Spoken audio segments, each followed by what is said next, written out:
Welcome to Ripple Effects, Travelers with Disabilities Abroad, a podcast brought to you by Mobility International USA, where we hear the powerful and vivid stories from people with disabilities going abroad and the positive impact these experiences have on shifting ideas for everyone of what is possible.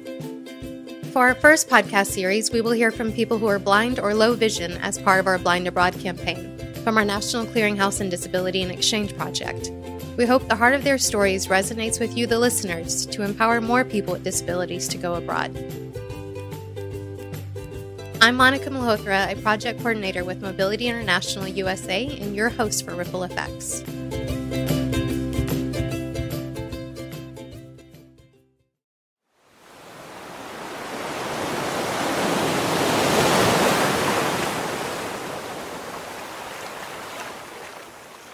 Surfing, ziplining, canyoning, and volcano boarding are just a few adventure sports that people who are blind participate in that others might find surprising. Juanita Lilly, a blind woman from the U.S., studied abroad in Costa Rica and participated in a number of adventure sport excursions. So let's get ready to hear from Juanita in our episode, Blind People Can Do That?, as she speaks about the adventure sports she joined and goes over tips to successfully make it happen. Hi, Juanita. Thanks for taking the time to speak with us today. It's my honor to be here today, and thank you for inviting me. Yes, and when we first connected about the Blind Abroad campaign, I remember how excited you were to tell me about all your adventures abroad, and specifically remember you talking about surfing and ziplining and canyoning, and I think that's when you got most excited. Exactly. I really did enjoy that part of the study abroad experience. Of course, the education and living with the family, but being an adventure was very enjoyable. Good.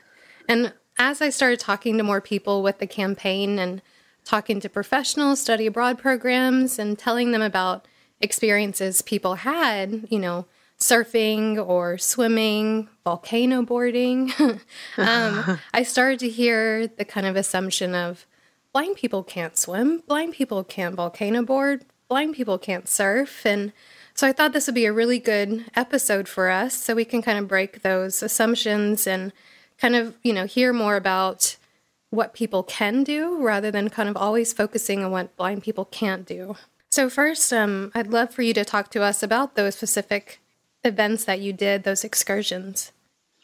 Well, I had the opportunity to do quite a bit. I was able to go zip lining, canyoning, swimming. We went on a catamaran and surfing, horseback riding, and we took a lot of adventures to several different beaches. So many professionals working with study abroad programs and third-party provider programs, also known as providers, come from a place of safety, concern, and protection when a student with a disability wants to participate in a study abroad program. They want to make sure all students can fully participate in their program, but sometimes they may worry about the best way to fully support the student. Juanita, do you have any tips on how to reduce their worries for study abroad professionals when working with students with disabilities and students that are visually impaired? Most definitely, yes. When traveling with a visible disability, a disability that one can see, there are going to be some what I call doubters. There are going to be some people who worry and are afraid about what you're able to do. So, for example, vivid memory comes to mind is when I was going surfing. I talked to the provider. It's not the fact that they weren't accommodating. It's not the fact that they didn't want me to do it. It was more so they wanted to know, is this something that you should be doing? Are you going to be okay to be able to do it? Are you going to be able to be accommodated? Or how can we help you? We don't want you doing something. And it's more so probably because of the liability. But so they were talking to me and they're like, oh, are you sure you want to go swimming? And I'm like, yes, of course I do. Swimming is part of my life. I worked at a pool. I grew up on a lake. And swimming has been my ultimate favorite thing. Do you have any other tips that maybe students that are speaking with their advisors, how they can kind of direct that conversation if they really want to be included and don't want to kind of be excluded from those activities or excursions? The biggest thing is communication and collaboration. You want to be able to talk with your advisors. You want to talk with your on-site coordinators, your program managers, or whoever is in your international education experience. And you want to be able to let them know what you're interested in.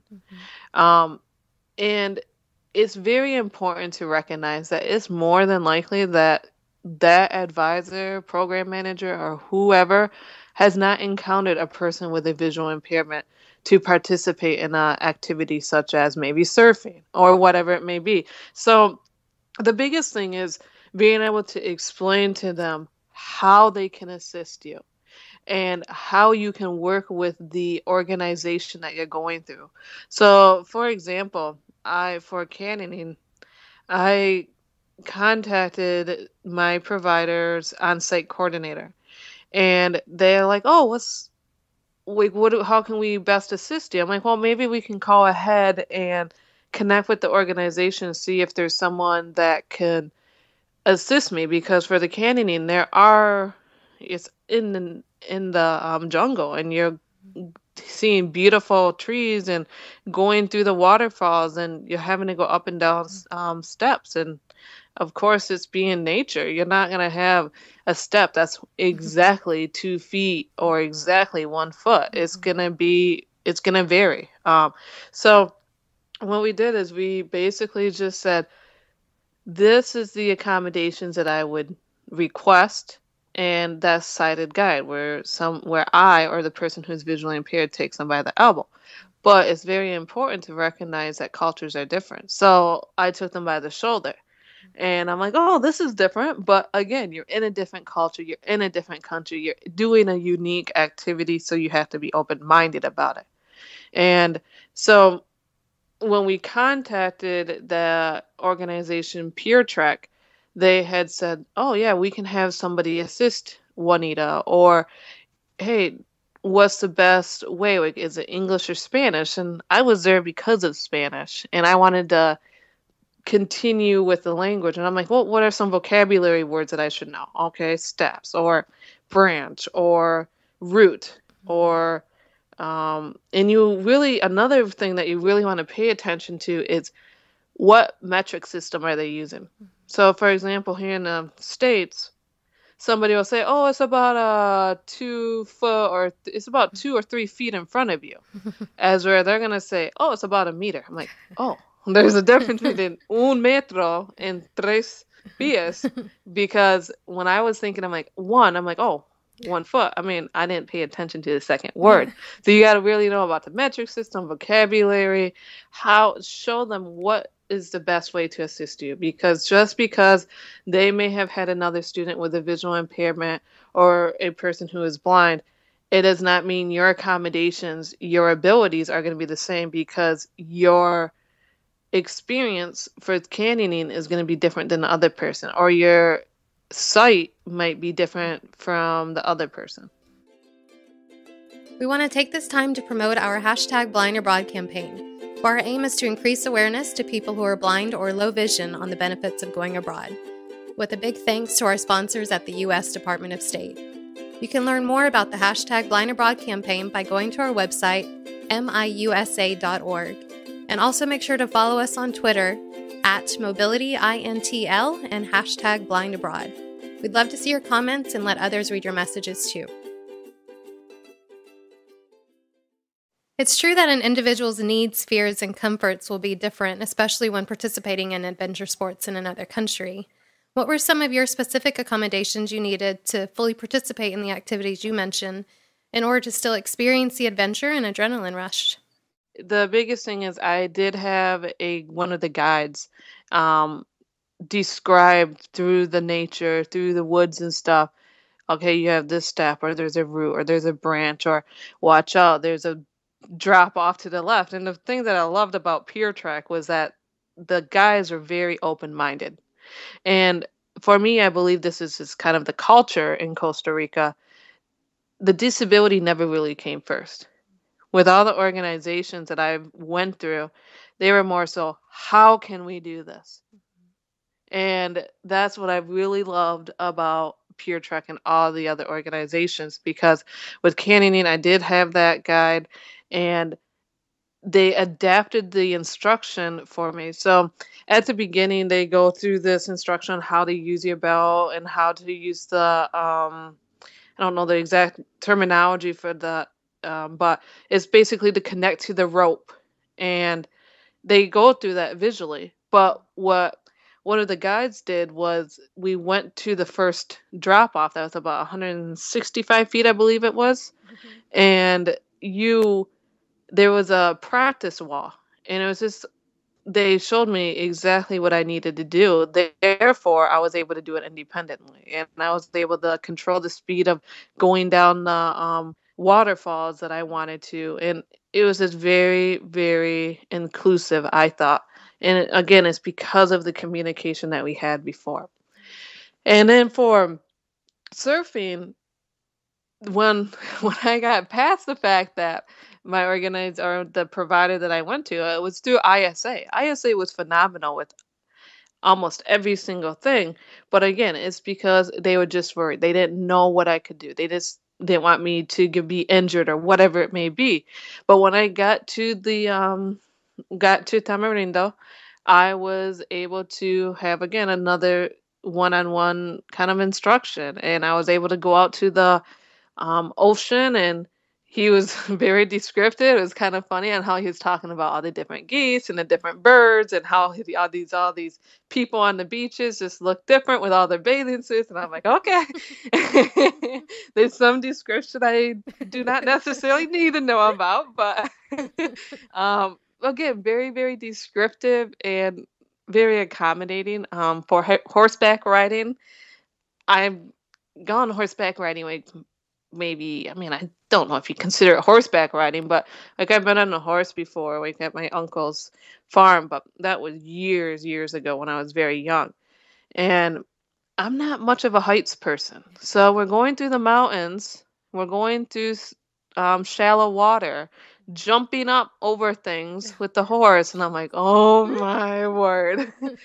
And, but again, they were very accommodating. I mean, in fact, of course, all the horses are trained, they know the route and everything else. But he's like, "Oh, what accommodations do you need?" I'm like, "Well, if I could just be next to you and maybe um, have it where the both horses are together." And he's like, "Oh, you're doing great. Let's just have you go independently." I'm like, "Okay." And then next minute I see is him going off in the front, and I'm with my peers just having a great time. And I'm like, oh my word. Like, I mean, with the amount of vision that I do have, I'm like, oh my word, I see this ginormous hill. And I'm going up, and I'm like, okay, it's not the fact that I'm having a difficult time because of my vision. It's more so with the heights and the movements going, and then the horses galloping and going through water, jumping over things. And I'm like, oh my word. And this is not a beginner's course. Like, but it was a great time. And then, um, like we went on the catamaran, and we were able to go snorkeling and just swim around in the open sea, and that was a phenomenal experience. I mean, like I said, swimming in water is my life. I absolutely love it. And we were able to go up on the boat. I mean, again, it's just more so they just had to be more descriptive. Hey, we have this step in front of you, or there's four steps in front of you. But the biggest thing is to recognize, just because a person, and this kind of really goes towards providers and on-site coordinators and organization personnel, is that just because you had one person who is blind or visually impaired participate in that activity, it does not mean every single other person who is blind or visually impaired is going to participate. Because as you just heard, there are times where you're just fearful in general. I mean, with me, it was more so heights and doing that fast-paced moving and everything else. But that's the biggest thing. But as far as for students and persons who are blind or visually impaired, the biggest thing is, if you know you want to do it and you know you have done it before, show them respectfully how you can do it. Talk with them on sharing what are some of the possible accommodations that you could do together.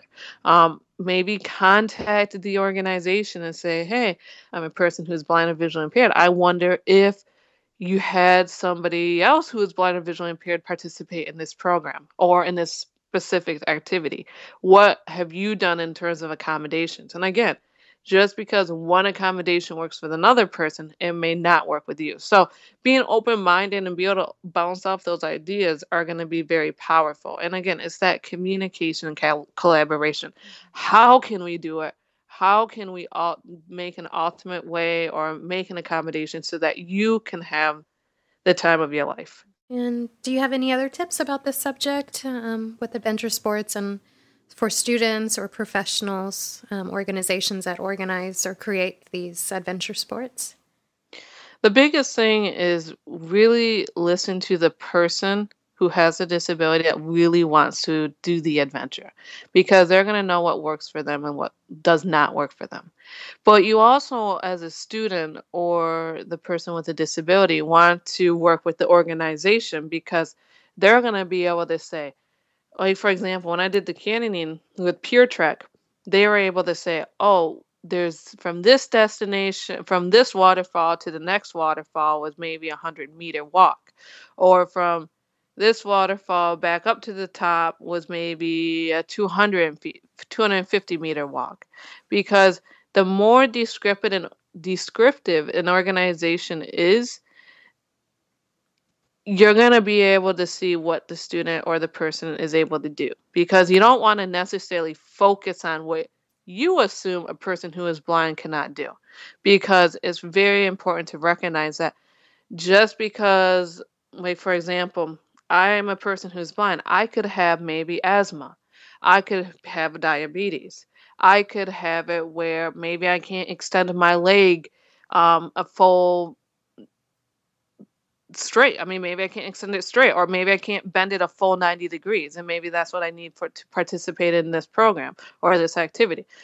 So the biggest thing is don't focus on the person's disability. Maybe be more descriptive of the activity of the excursion so that the student or the person with the disability can recognize, oh, you're right. I need to be able to walk like 300 meters. Maybe I can't do that, or maybe I need to bring my inhaler, or whatever it may be. I'd love now to talk about Abroad with Disabilities, or just if you can briefly let us know the organization that you created and the resources that students and professionals can access through your website and Facebook page. Abroad with Disabilities, AWD, was indeed created by me, but I would have never done it without the motivation and encouragement from a professor that I had at Grand Valley State University, Dr. Natalia Gomez. I had her for an instructor for a Spanish course, and her and I just got chatting one day in her office, and I was talking to her and sharing with her, like, how can I really explain to the audience? How can I share with international educators that people with disabilities do indeed go abroad? Um, and they do indeed have questions. They want to talk with others. They want to be able to ask questions. So that is what really inspired me to create Abroad with Disabilities, AWD. And we do have Facebook, and that has been our principal platform, but we have moved to our website, Twitter, Skype, and other social media. But on Facebook, what we do is we share tips on how to empower persons with disabilities to participate in an international exchange, whether it's to study, intern, volunteer, or work. And then we have individuals that contact us and say, hey, can you post this question? And we do it without mentioning the student's or the person's name. And we'll post a question, and there's so many people that respond. And including Mayusa, and which is very important because in order to empower more persons with disabilities, I believe we need to work together to do that. So being able to use Mayusa's expertise, being able to have that open discussion platform, be able to go on our website, find grants and scholarships, find resources such as Mayusa, Transitions Abroad, and much more, is going to be very helpful for students and professionals who are working with students with disabilities. So you can most definitely learn more at our website, abroadwithdisabilities.org. And what we really do is we promote discussion. We want you to ask questions. We want you to come to us twice a month. We have what we call AWD Live. It's an open Skype session that's free for anyone to ask questions, share resources, and tell their stories. Perfect. Yes. And we've always enjoyed working with you, and we all have the same mission. So you're correct. And we have to work together to make sure people with disabilities are included in international exchange, if it's studying abroad, volunteering, teaching abroad, anything like that. And then also within those, then they all are still included in the excursions and extreme and adventure sports like you did. Exactly. It was a blast. And I encourage anyone listening to participate and go out and enjoy yourself when you're abroad. I mean, you're going to learn a lot in the classroom, but I personally, yes, my classes were very beneficial, but I'm not going to lie. My host family and the ability to go out around in the country is where I learned a lot. But that could be because I'm more of an experiential learner. I'm more hands-on. And when I was able to talk to my host mother and my host grandmother and so many people around Costa Rica, I learned a lot. And I still connect with them. Good. And now I'd love for us to end with your ripple effect message. My message would be to never let anyone stop you from going abroad. You are going to have doubters. You're going to have people question whether or not you should be doing this. But because you're thinking about this and because you know you want to participate in a study abroad, internship, teach abroad, work abroad program, you should do it. I believe you can do it, and you believe you can do it if you're looking into the information to participate in a program abroad. Thank you so much, Juanita. No, thank you very much for everything. And I appreciate everything that you have done for empowering more persons who are blind and visually impaired to go abroad. Oh, thank you. And I encourage our listeners to connect with you on Facebook at Abroad with Disabilities, AWD, and also on Twitter at Abroad with DISA_. I'm Monica Malhotra, your host for Ripple Effects, Travelers with Disabilities Abroad. Thank you for listening, and make sure to visit us at miusa.org to learn more about Mobility International USA and our mission to advance disability rights and leadership globally.